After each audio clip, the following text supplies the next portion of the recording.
Hi guys, good evening, જય શ્રી કૃષ્ણ, જય સ્વામિનારાયણ, જય માતાજી. તો ગાઈઝ કેમ છો? મજામાં? તો આશા રાખું છું કે બધા મજામાં જ હશો.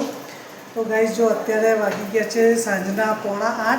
જો હું તમને બતાવી દઉં, 7:45 થાય છે. તો ગાઈઝ એમાં એવું છે કે આજે ઘણા સમય પછી અમારું સપનું પૂરું થાય છે. તો ઘણા સમયથી એ જગ્યા પર જવું કરતા હતા. તો ગાઈઝ ફાઇનલી હુકમ થઈ ગયો છે. તો અમે જઈએ છીએ દ્વારકા.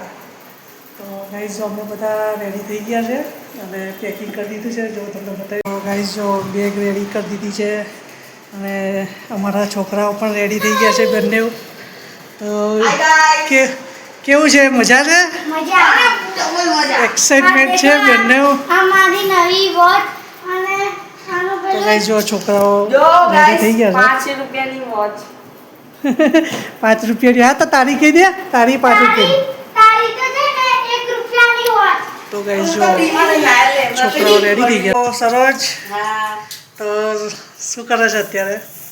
નાસ્તો લઈ જવા માટે મુઠિયા બનાવું છું. તો આપણે ક્યાં જવાનું છે? દ્વારકા. તો કેટલા ટાઈમથી આપણે જવું કરતા હતા નહીં? ખરેખર અમિત થઈ ગયું. તો ગાઈઝ છે ને અમારે સરોજ કેટલા ટાઈમથી કે હતી કે તમે લઈ નહીં જતા. તો આજે ફાઇનલી દ્વારકાધીશનો હુકમ થઈ ગયો છે. અને જો અમારે સરોજ અત્યારે મુઠિયા બનાવવા છે. નાસ્તામાં લઈ જવા માટે. તો મુઠિયાની તૈયારી કરી રહી છે. ભજીયા. તો સરોજ કેવું લાગે છે? બહુ સરસ. એક વાત કહું, દેખો, પહેલા હું અને મારા ભાઈ છે ને મિત્તલભાઈના ઘરે જઈશું. મિત્તલભાઈના ઘરે જઈ મમ્મી પપ્પા લેવા આવશે બેગ લઈ. એ બેવ છે ને. ગાઈઝ હું અને મારા સિસ્ટર છે, તો અમે જવાના છીએ એમની જોડે. તો બસ હવે અમારે 9:30ની અમારી બસ છે.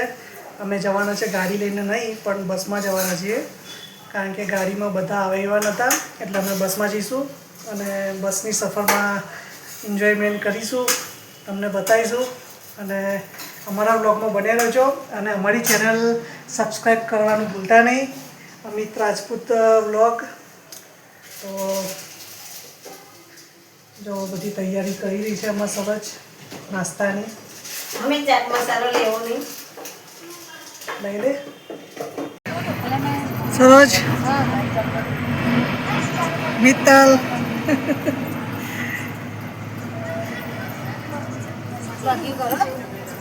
જો જાય છોકરાઓ.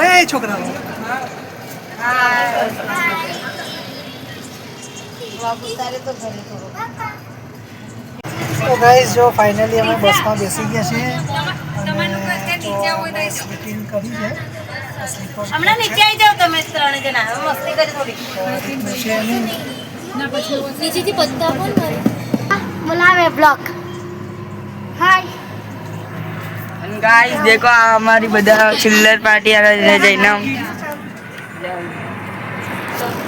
શું છે બેટા? પત્તા વિશો હમણાં તમે લોકો નીચે આવી જાઓ. તો ગાઈઝ તમારે બંનેને થોડા ફોટા પાડીને ઉપર પણ તો બનાવો. ના પણ તમે નીચે આવી જાવ ને. સરસ આરામદાયક સીટમાં બેસી ગયા છે.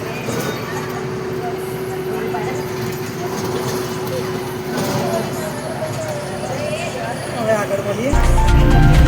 તો ગાઈઝ જો ફાઇનલી અમે બસમાં બેસી ગયા છે.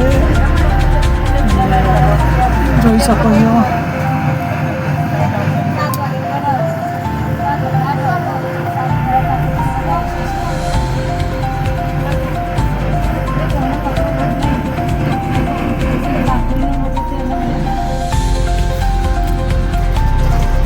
તો ગાઈઝ જો અત્યારે ફાઇનલી અમે પહોંચવા આવ્યા છીએ.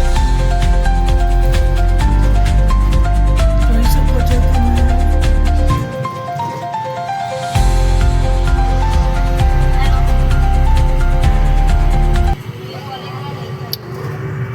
તો ગાઈઝ જો આ એલિસ બ્રિજ, સાબરમતી નદી. અમે એટલા બે ફેમિલી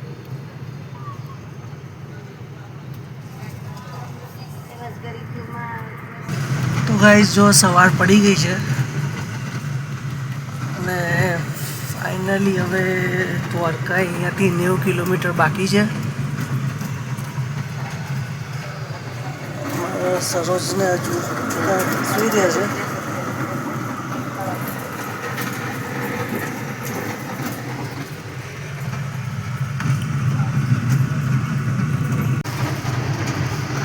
ગુડ મોર્નિંગ, જય શ્રી કૃષ્ણ. તો ગાઈસ જો અમે બધા હવે પી ગયા છે. તો ગાઈસ જો આ છે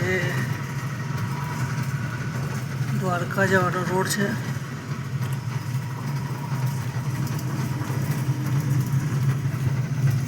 તો ગાઈસ અહીંયા 5 મિનિટનો હોલ્ડ લીધો હતો અને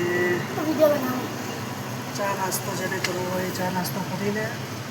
5 મિનિટ માટે હોલ્ડ હતો. તો જોઈ શકો છો હોટલ મુરલીધર અહીંયા ગાડી ચા નાસ્તો કરવા માટે હોલ્ડ રાખ્યો હતો અને હવે 51 કિલોમીટર રહ્યું છે. તો ગાઈસ હવે છે ને 51 કિલોમીટર રહ્યું છે દ્વારકા મંદિર. તો બધા ફ્રેશ થઈ ગયા છે મોઢું ધોઈને. તો ચાલો ગાઈસ હવે આપણે ખોલીશું ડાયરેક્ટ મંદિરે. તો ગાઈસ હવે ફાઇનલી સોમનાથ દ્વારકાવાળો રોડ આવી ગયો છે, સામે દેખાય છે. હવે અહીંયાથી ગાડી રાઈટ ટર્ન લેશે. તો આ જોઈ શકો છો નજારો કેટલો મસ્ત લાગે છે.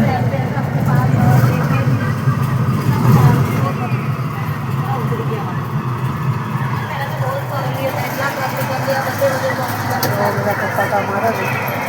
અમારી ચિલ્લર ગાડી ઉપર છે. હવે અહીંયા બ્લોગ છે. હા તો ગાઈસ જો અહીંયાથી હવે રાઈટ ટર્ન લેશે. આ છે પોરબંદર દ્વારકા બ્રિજ.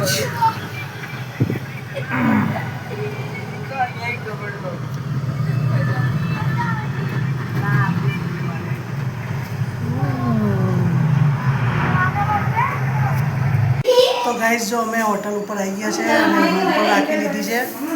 તો ગાઈસ જો આ રીતનું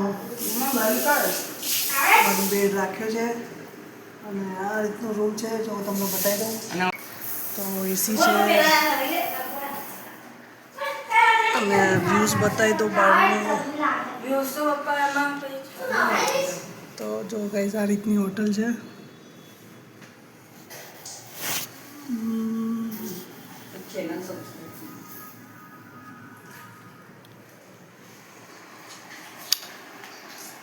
તો ગાઈસ હવે થોડી વારમાં અમે ફ્રેશ થઈને પછી ગાડી પણ કરી લીધી છે અને ચા નાસ્તો કરીને પછી અમે નીકળીશું મંદિરે દર્શન કરવા. દર્શન થઈ જાય અને પછી નીકળીશું રૂક્ષ્મણી મંદિર ને બધી જગ્યા પર પછી ફરવા નીકળી જઈશું અમે. તો અમારા બ્લોગમાં બન્યા રહેજો, મજા આવશે અને જ્યાં જ્યાં અમે જઈશું ત્યાંના વિડીયો પણ અમે ઉતારીશું. તો ચલો ગાઈસ હવે રેડી થઈ જઈએ ફટાફટ.